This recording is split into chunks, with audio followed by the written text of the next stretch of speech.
আমাদের সমাজে প্রচলিত ফজিলত মনে করে মানুষ মারা যাওয়ার পর কিছু কুসংস্কার আমরা সকলে করে থাকি। এর মধ্যে আমরা অল্প সময়ে যতটা শুনবো বলুন তো কয়টা? জুড়ে বলুন।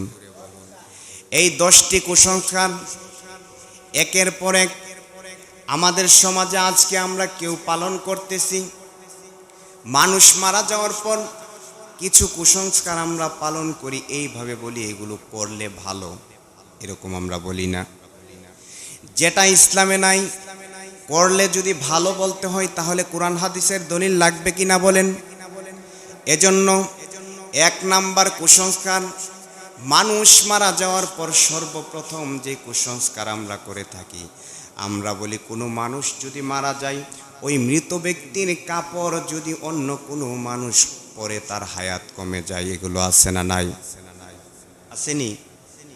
মানুষ যদি মারা যায়, যেই মানুষটা মারা গেছে ওই ব্যক্তির কাপড় যদি অন্য কেউ পরে তাহলে নাকি হায়াত কমে যায়। এগুলো মনে হয় এদিকে নাই, আছে? কিন্তু মানুষ কি করে, এই কাপড়গুলো পরে না। মারা যাওয়ার মানুষের কাপড়গুলো না পরে ঘরে রেখে দিয়ে কয়েক মাস যাওয়ার পর যারা অসহায় ভিক্ষা করতে আসে তাদেরকে দিয়ে দেয়, ঠিক না?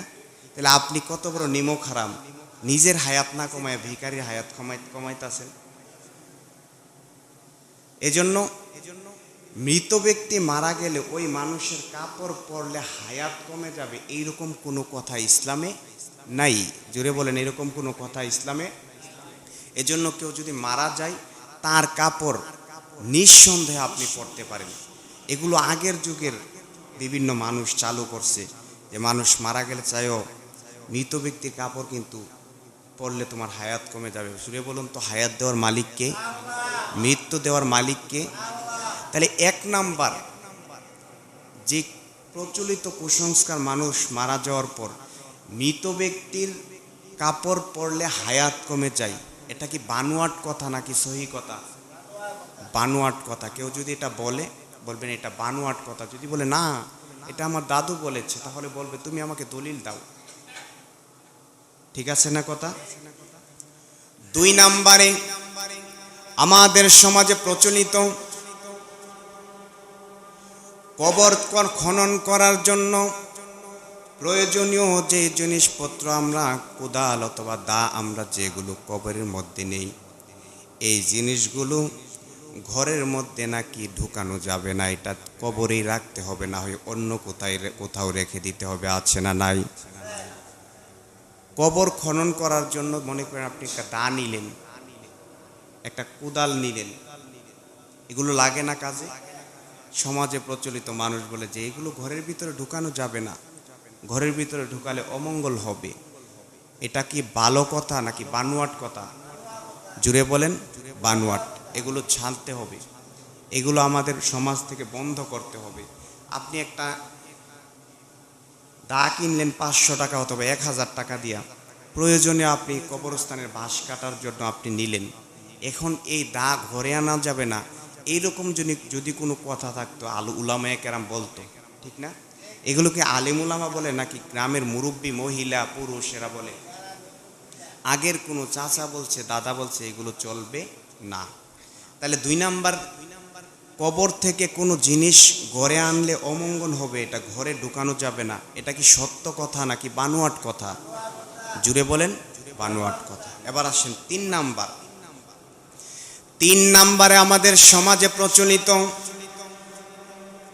কোনো মানুষ যখন মারা যায়, ওই ব্যক্তিটাকে যদি কেউ দেখতে যায় অথবা কবরস্থানে লাশ রাখার পর ওই ব্যক্তিটা যদি ঘরের মধ্যে প্রবেশ করতে চায়, মানুষ বলে গোসল না করে ঘরের ভিতরে ঢুকবে না। আছে না নাই?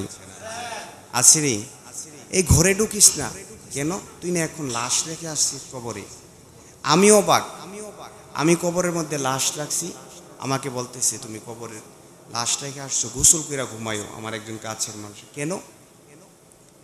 তুমি না কবরে এখন লাশ রেখে আসছো, কবরের লাশ কি নাপাক থাকে, অপবিত্র থাকে? এখানে গোসলের কোনো প্রশ্নই আসে না। আমি মনে করি তো ওইখানে কবরে যে লাশটা রাখা হয় এটা আরো 100% নিশ্চিত এটা পবিত্র। কারণ কি, আমরা সুন্দর করে শেষ গোসল দিয়ে ওই ব্যক্তিটাকে আতর দিয়ে সুরমা দিয়ে সাদা কাফনের কাপড় পরিয়ে 4 তাকবীরের সহিত জানাজার নামাজ পড়ায়া ওই ব্যক্তিটাকে আমরা কবরে রাখি। সুবহানাল্লাহ পড়েন। তাহলে এই মানুষটা কি অপবিত্র থাকার কোনো সম্ভাবনা আছে? তাহলে এরকম যদি কথা কেউ বলে যে কবরে লাশ রাখলে গোসল ছাড়া ঘরে ঢুকানো যাবে না, এটা কি সত্য কথা নাকি বানোয়াট কথা? এগুলো আসেনি, এখনো আছে না? এবার আসেন 4 নম্বরে, আমাদের সমাজে একটা প্রচলিত কাজ আছে। মারা যাওয়া মানুষকে যেই জায়গার মধ্যে গোসল করানো হয় ওই জায়গাটার মধ্যে 40 দিন পর্যন্ত বাতি ধরানো লাগে। আসেনি এটা? এদিকে মনে হয় নাই। 40 দিন পর্যন্ত বাতি জ্বালানো লাগে। বাতি জ্বালায় রাখো কেন? আত্মাটা নাকি এখানে আসবে। যদি অন্ধকারের মধ্যে ঘরে ঢুকতে হলে যদি খাটের সাথে বাড়ি খেয়ে ফেরা ঠ্যাং টুং ভাঙ্গা জায়গা, এটা কোনো কথা হইল?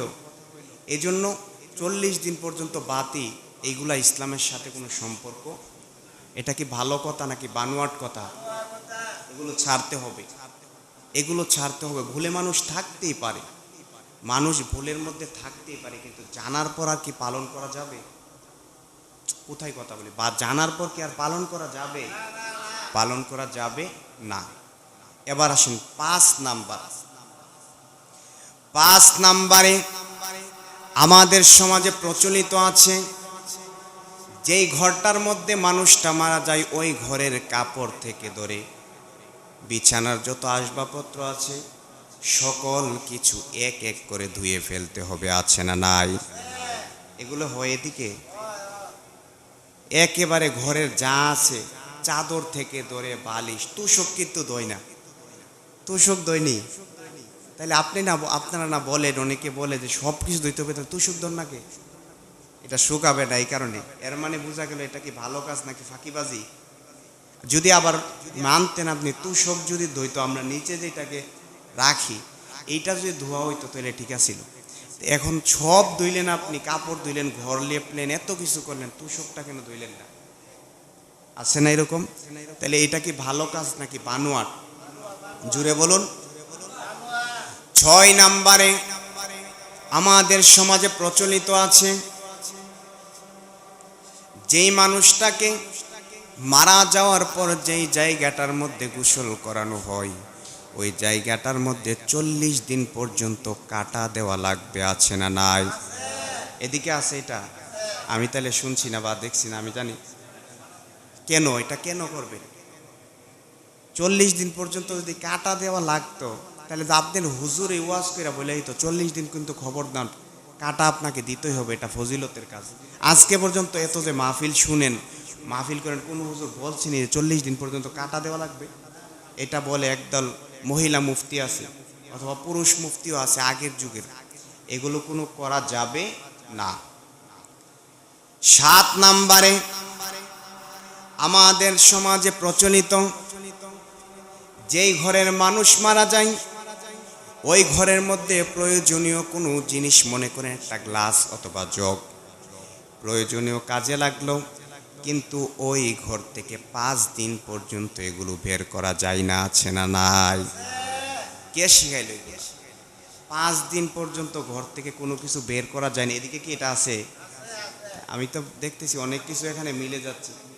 5 দিন পর্যন্ত কোনো কিছু ঘর থেকে বের করা যাবে না। এটা কি সত্য কথা নাকি বানোয়াট কথা? জুড়ে বলুন। এগুলো আমাদেরকে ছাড়তে হবে। 8 নাম্বারে আমাদের সমাজে প্রচলিত আছে, মানুষ মারা যাওয়ার পর লাশটা সামনে রেখে, এটা আমি নিজের চোখে দেখেছি, আমার নিজের চোখে এটা দেখছি, যে মানুষ মারা যাওয়ার পর, বিশেষ করে মহিলারা মারা যাওয়ার পর এই কাজটা করে। মহিলারা মারা যাওয়ার পর সব কিছু শেষ, মহিলাদের সকল কাজ শেষ হওয়ার পরে লাশটাকে মহিলাদের সামনে এনে রাখবে। রাখার পরে একজন মানুষ, পুরুষ লোক, সকল মহিলাদেরকে ডাইকা এনে বলবে যে উনি এইভাবে চলাফেরা করছে, আপনারা ওনারে মাপ দিছেননি, মাপ দেন। এগুলো কি আছে এদিকে? হ্যাঁ, আমাকে আমার আপন ভাই, আমার ফুফাতো বোন, একেবারে আমার ক্লাসমেট, আমরা একসাথে পড়াশোনা করছি, সে মারা যাওয়ার পর আমার আপন ভাই বলতেছে তুমি তো ভালো কথা বলতে পারো, এদের কাছ থেকে একটু মাফ নিও। বললাম কিভাবে মাফ নিতে হয়, কি এটা? বলতেছে এখানে লাশটা আনছে, তুমি এরা আসতেছে, এরা সবাই তো আমি পর্দা, এরা যে আসছে এরা আমার সামনে পর্দা করা ফরজ না? কথা বলেন না, পর্দা করা ফরজ না? এবং আমি তাদের সামনে পর্দা করা ফরজ না? সুন্দর করে আমি বলছি ভাই, it is not possible for me, আমার পক্ষে এটা সম্ভব না। আপনার যদি প্রয়োজন হয় আপনি বলেন। আমার ভাইয়ের সুন্দর করে, আমি একটু পিছনে দাঁড়াইছি, আমার ভাই সুন্দর করে বলতেছে, কতভাবে ঘুষিয়ে বলতেছে যে উনি আপনাদের সাথে চলাফেরা করছে, আপনারা সবাই মাপ দিছেন? সবাই বলতেছে আমরাও মাফ করছি, আল্লাহ মাফ করুক। মাফ কি এইভাবে নেওয়ার বিধান থাকবে? মহিলাদের কাছ থেকে মাফ নিবে সুস্থ থাকতে, কিভাবে? দুনিয়ার জমিনে থাকতে। কিন্তু যদি কেউ মারা যাওয়ার পর মহিলাদের কাছ থেকে লাশের পক্ষ থেকে ক্ষমা নিতে হয়, তাহলে একজন মহিলা দাঁড়ায়, ঠিক আছে না আমার কথাটা? তা আমি পুরুষ কেন বলবো ওনাদের পক্ষে হয়ে? তাহলে এটা কি ভালো কাজ নাকি বানোয়াট কাজ? 9 নাম্বারে আমাদের সমাজে প্রচলিত, যেই মানুষ মারা যাওয়ার পর কবরস্থান খনন করবে, যতজন মানুষ হয় তাদেরকে জিয়াফত অথবা 5 দিনের দিনে দাওয়াত করে খাওয়াতেই হবে। এরকম আছে না? আপনার বাবার টাকা আছে, আপনার মনে চাই যে আমার বাবার কবরটা 10 জন মানুষ খনন করছে, তাদেরকে আমি একবেলা খাবার খাওয়াবো, ভালো। কিন্তু অনেক জায়গায় আমি এমনও শুনেছি সুদে টাকা আইন না বাবার জন্য জিয়াফত করে। এরকম আসেনি?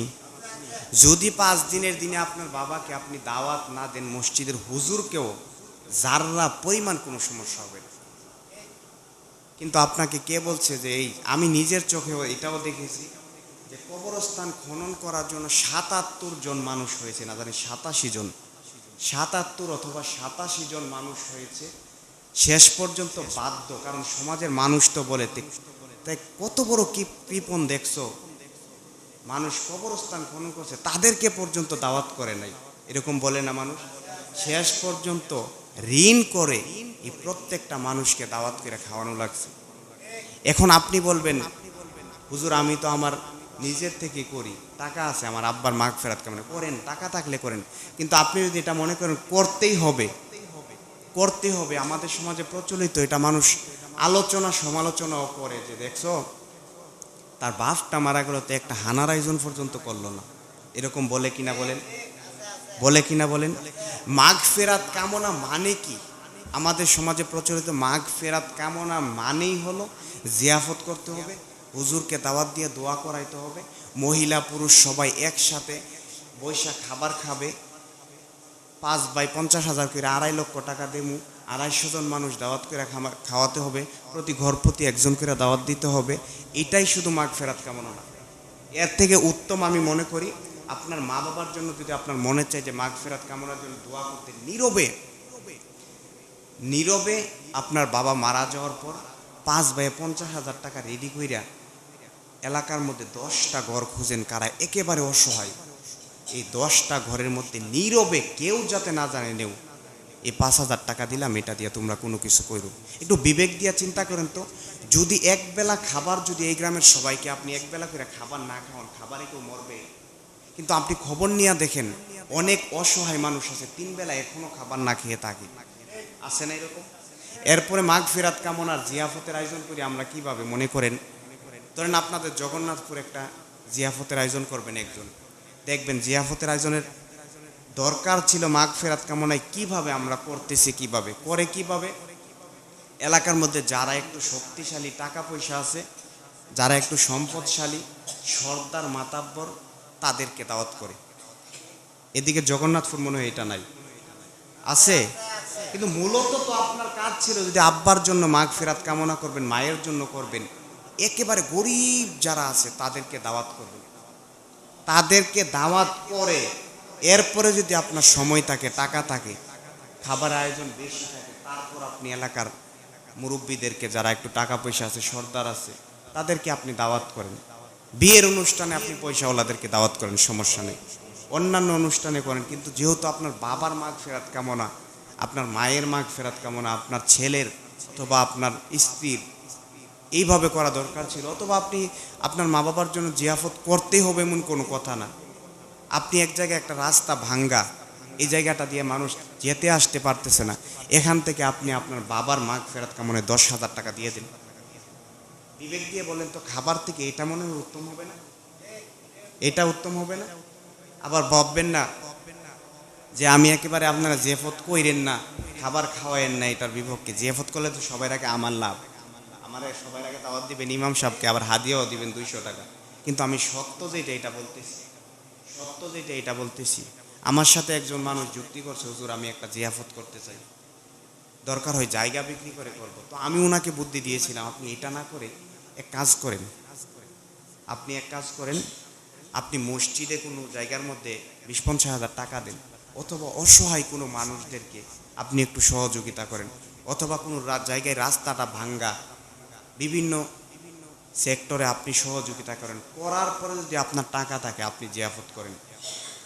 কিন্তু কয়েকদিন চিন্তা ভাবনার পরে শেষ পর্যন্ত জিয়াফতও বাদ গেছে, এইভাবে দান করাও বাদ গেছে। এজন্য আমি সকলকে অনুরোধ করব, এগুলো আমাদেরকে ছাড়তে হবে। এই প্রচলিত কিছু কাজ করতেই হবে বলে বলে মানুষকে এমন পর্যায়ে নিয়ে যাচ্ছে, মানুষ শেষ পর্যন্ত বাধ্য হয়ে এগুলো করে। আর সমাজে কিছু মানুষ আছে এমন পর্যায়ে, কেউ যদি মারা যায়, বাবার জন্য যদি জিয়াফতের আয়োজন না করে, বাবার জন্য যদি এরকম আয়োজন না করে, বলে, আমি নিজেও শুনছি যে কত কৃপণ গ্রামের ভাষায় আমরা কিপটা বলি, তার বাপটা মরছে তো একটা হান্নার আয়োজন করলো না, এত খানার তোমার দরকার। এজন্য এগুলো বলা যাবে না। যদি তৌফিক থাকে, আপনার টাকা থাকে, আপনি মা বাবার জন্য একটা খাবারের আয়োজন করলেন, ভালো কাজ, এটা ভালো কাজ। কারণ সাহাবী জিজ্ঞাসা করছে, ইয়া রাসূলুল্লাহ, ইসলামের সর্বোত্তম কাজ কোনটি? নবীজি বলেছেন, ক্বালা তুতঈমুত তাআম ওয়া তাকরাউস সালাম আলা মান আরাফতা ওয়া মান লাম তারিফ। অপর মুসলমানকে সালাম দেওয়া, পরিচিত অপরিচিত মুসলমানকে সালাম দেওয়া, এবং একজন মুসলিম অপর মুসলমানকে খাবার খাওয়ানো। তো খাবার খাওয়ানো ভালো কাজ, আপনি খাওয়াবেন, কিন্তু এমনভাবে আপনি ঋণ করে অনেক, ধরেন একটা পরিবারের মধ্যে 5 জন ভাই থাকে, এর মধ্যে একজন ইনকাম করে মাসে সর্বোচ্চ 20,000 টাকা, আর বাকি 4 জন ভাই ইনকাম করে প্রতি মাসে 1 লক্ষ টাকা। এখন 5 ভাইয়ের উপর কি এক চাঁদা করতে পারে? এরকমও হয়। তুমি কত রুজি করো আমার দেখে লাভ নাই, বাফে জায়গা দিয়ে গেছে, তোমারও 1 লক্ষ টাকা দিতে হবে, তোমারও 50,000 টাকা দিতে হবে, এরকম আসেনি? এই জন্য জিয়াফত করতেই হবে, খাবারের আয়োজন করতেই হবে, এগুলো আমাদেরকে ছাড়তে হবে। বিভিন্ন মাধ্যম আছে, যেইভাবে আপনার সুবিধা হয় আপনি মানুষকে সহযোগিতা করুন, মা বাবার মাগফিরাত কামনায় সহযোগিতা করুন। তাহলে এখন থেকে কবরস্থান যারা খনন করে তাদেরকে দাওয়াত করতেই হবে নাকি তৌফিক থাকলে দাওয়াত করবেন? কি থাকলে? তৌফিক থাকলে। এরপরে যদি আপনার তৌফিক থাকার পরে যদি আপনি তৌফিক আছে, আপনি খাবারের কোনো আয়োজন করলেন না, মানুষ আলোচনা সমালোচনা করলো, এগুলো দেখার কোনো প্রয়োজন নাই। এর থেকে উত্তম হবে অসহায় মানুষ, আপনি দেখবেন নীরবে এলাকাগুলো ঘুরবেন, অনেক ঘর আছে, অনেক বাইরে হাসি খুশি, ঘরের মধ্যে একটা ভালো একটা খাট নাই ঘুমানো, ঘরের মধ্যে ভালো একটা বিছানা নাই ঘুমানোর মতো, শক্ত বিছানার মধ্যে ঘুমাই, নিচে একটা শক্ত কাপড় দিয়ে তারপরে ঘুমাই, ঘরের টিনের চাল দিয়ে ডুল হয়ে ছিদ্র হয়ে দেখবেন পানি পড়ে, এরকম আছে না? এখন বলেন, খাবার খাওয়ানো উত্তম নাকি ওই ঘরের ছিদ্রটা যেন বন্ধ হয়, ওনাকে 2,000 টাকা দিয়ে 4টা 3 আইন না দিলাম, কোনটা উত্তম? উদ্দেশ্য আব্বা আম্মার মাগফিরাত কামনা না? তাইলে এই জন্য এগুলো সবাই খেয়াল করবেন। আল্লাহ পাক সকলকে কবুল করুক, সবাই বলুন আমিন। আমার কথার মধ্যে কি কষ্ট পেয়ে থাকলে দয়া করে ক্ষমা করে দিবেন, এবং সকলে নামাজ পড়বেন, আল্লাহর ইবাদত করবেন।